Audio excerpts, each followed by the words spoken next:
Ô de casa, olha a gente de novo aqui. Você dá licença pra gente chegar e sentar com você e trocar uma ideia hoje? Você tá preparado aí com o seu cafezinho? Reverendo Hernandes, eu vejo lá nas redes sociais que às vezes o pessoal tá lá assistindo mentoria, trocando ideia, sala de prosa, e posta uma foto lá assistindo a gente com um cafezinho. Pronto, olha aí, só tá faltando nosso agora, hein? Pois Pãozinho de queijo, hein? Eu vou pedir pra Sabrina. Quem sabe no próximo Quem lá sabe, atrás. hein, Thiago? Tem a Jaqueline aqui também, olha. Também, ó. Vamos ficar esperto com esse É pessoal desse aqui. jeito, aí pro vai próximo. trocando as ideias, fica mais lúcidas as ideias, viu?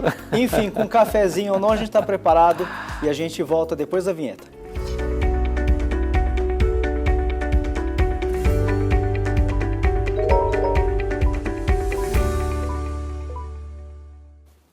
Muito bem, esse é o Trocando Ideias número 229 e eu preciso trazer aqui para vocês a Sabrina. Por favor, vem aqui até o meio aqui. Vem aqui atrás que aí todo mundo vê você, ó. Gente, nossa integrante nova da equipe aqui na Luz para o Caminho, a Sabrina. Oi, Sabrina, tudo bom? Tudo bem com você? Obrigada pela apresentação. Privilégio. Obrigado, viu? Beleza? Você é Bom programa, bem-vinda. vamos lá? É Obrigada. isso. Então é isso. Reverendo Hernandes, nós temos aqui assuntos muito diferentes para tratar hoje. Pois não, Eu Thiago. gosto da criatividade dos nossos seguidores aqui, viu? Sempre tem algum tema diferente para Então. tratar. E obrigado por ter o senhor aqui, por ter, né, por o senhor dedicar seu tempo e estar aqui com a gente respondendo as perguntas dos nossos amigos. É um privilégio. E eu começo então com a pergunta do Fabrício Cunha. E ele pergunta o seguinte: qual deve ser a minha conduta como cristão quando o meu trabalho, de uma certa forma, incentiva os jovens a fazerem parte de algo que é errado? E ele está dizendo aqui que ele é iluminador em casas de show e balada. Qual o nome dele? Fabrício. Ô Fabrício, obrigado por você partilhar isso conosco. Primeiramente, eu fico feliz de saber que você está vivendo uma crise diante dessa situação do seu trabalho. E é para estar mesmo.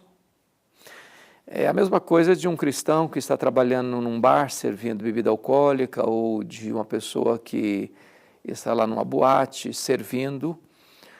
Você, como iluminador, pode pensar em ter um outro público-alvo.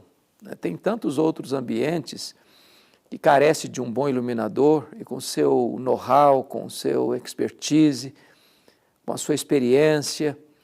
Você, de repente, pode alternar o local do seu trabalho.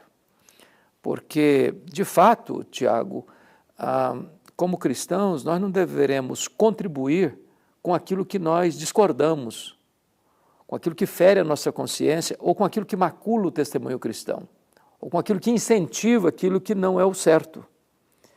Então, penso eu acho que no lugar dele eu me estaria constrangido também e buscaria uma outra alternativa. Não que você vai abandonar a sua carreira profissional, esse é o seu negócio, essa é a sua área de atuação, mas peça a Deus graça, peça a Deus uma nova porta para você trabalhar e fazer o que você faz num outro ambiente de trabalho, onde você possa fazer esse trabalho para a glória de Deus. Fazer esse trabalho sem ferir sua consciência iluminada pela verdade, fazer esse trabalho para abençoar pessoas e não para contribuir para que pessoas se desviem das veredas da justiça. Ok, pastor. A próxima pergunta é da Débora Silva. E ela pergunta como podemos viver uma vida de testemunho eficaz para Cristo em um mundo cada vez mais secularizado, pastor? A constatação dela é um fato, viu, Tiago? O mundo está cada vez mais secularizado. E o que significa cada vez mais secularizado? É que a sociedade hoje, ela não coloca Deus nas suas ideias, nas suas decisões, na dinâmica da sua vida, seja pessoal, seja conjugal, seja familiar, seja profissional, seja financeira, seja no lazer, seja na conjuntura da vida. Deus foi empurrado para a lateral. Nesse mundo pós-moderno, prevalece o quê? Primeiro, a pluralização. O mundo é plural. Cada um tem sua ideia, tem muitas ideias, não tem nenhuma que é certa e que é errada. Aliás, está tendo uma confusão entre o que é certo e errado. A sociedade não está apenas tolerando o erro, mas invertendo valores, chamando trevas de luz, luz de trevas, o que é certo está sendo errado, o que é errado está sendo certo. A sociedade está de pernas para o ar, de ponta cabeça. Nessa sociedade secularizada, nós temos também a chamada privatização. O que é isso? Eu tenho a minha verdade, você tem a sua verdade. Então, não tem certo, não tem errado. Eu faço as minhas escolhas. Nessa sociedade secularizada não tem padrão absoluto, não tem princípios. Tudo é relativo. É a ditadura do relativismo. Aliás, nessa sociedade você não tem nem o direito de fazer suas escolhas, se você discordar do sistema. Porque se você discorda do sistema, que é a ditadura do relativismo, a sociedade secularizada, você é taxado de ultrapassado, de retrógrado, de ter discurso de ódio, que você é uma pessoa que é inadequada para o mundo de hoje. Então, o que é maravilhoso, Tiago, é que nós, cristãos, cremos numa verdade absoluta. Nós temos princípios absolutos.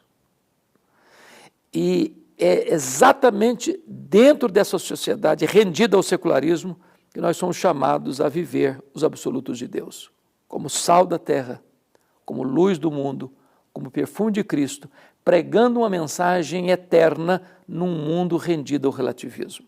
É o grande desafio. Aliás, a ideia de que eu tenho que ser igual ao mundo, imitar o mundo para ganhar o mundo é uma mentira deslavada. Dr. Mark Lloyd Jones, que foi o pastor mais influente do século passado, ele disse o seguinte: a única maneira de você impactar o mundo é sendo rigorosamente diferente do mundo. Essa é a contracultura cristã, este é o cristianismo num mundo em decadência.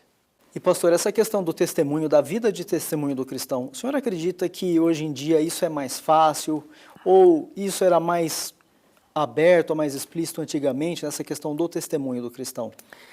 Veja bem, é possível que os cristãos primitivos eles fossem mais audaciosos, mais ousados, mais engajados, mais comprometidos.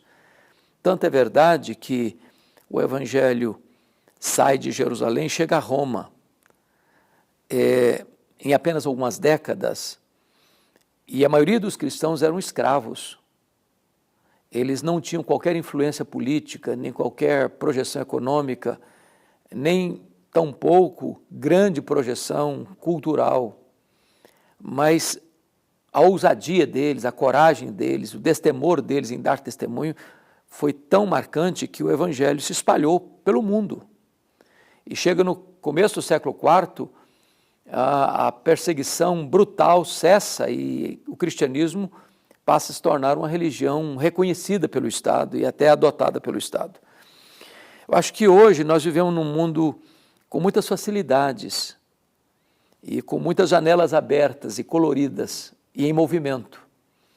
E são poucos os cristãos hoje que entendem o seu chamado, a sua vocação e o seu engajamento como testemunhos de Cristo. Isso é uma constatação.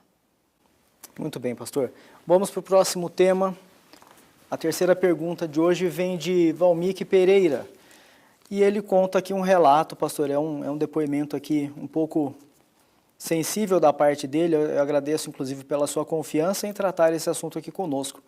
E ele diz o seguinte: a minha esposa me traiu durante muito tempo e não apenas com um homem. E ela se diz arrependida, eu a perdoei, mas a convivência para mim se tornou insustentável. Por conta das lembranças ruins, né, o que me levou a uma depressão profunda que ainda me atormenta.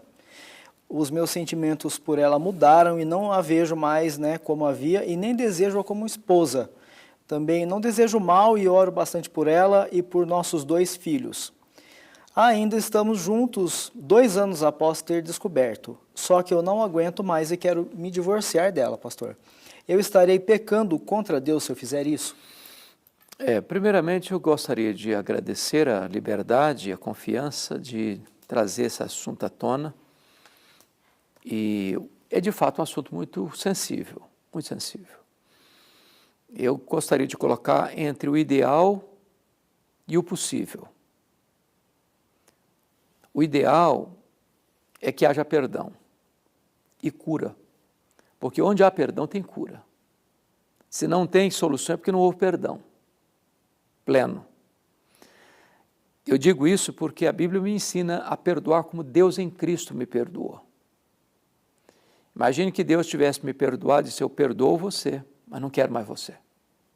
Eu perdoo você, mas a partir de agora você não pertence mais à minha família, você não é mais meu filho, eu não quero mais conviver com você. Seria uma tragédia para nós. Quando a Bíblia diz que eu devo perdoar assim como Deus em Cristo me perdoou, eu preciso entender que o perdão, ele é completo e ele é pleno. Quando Jesus perguntou para Pedro assim, até quantas vezes você deve perdoar? E Pedro fez essa pergunta, né? Até 7 vezes? Pedro pergunta, até quando? Até 7 vezes? Jesus falou, não, até 70 vezes 7. E é claro que eu não preciso fazer um teste aqui de matemática, de Kumon, para dar essa resposta. Ele está falando que o perdão é ilimitado.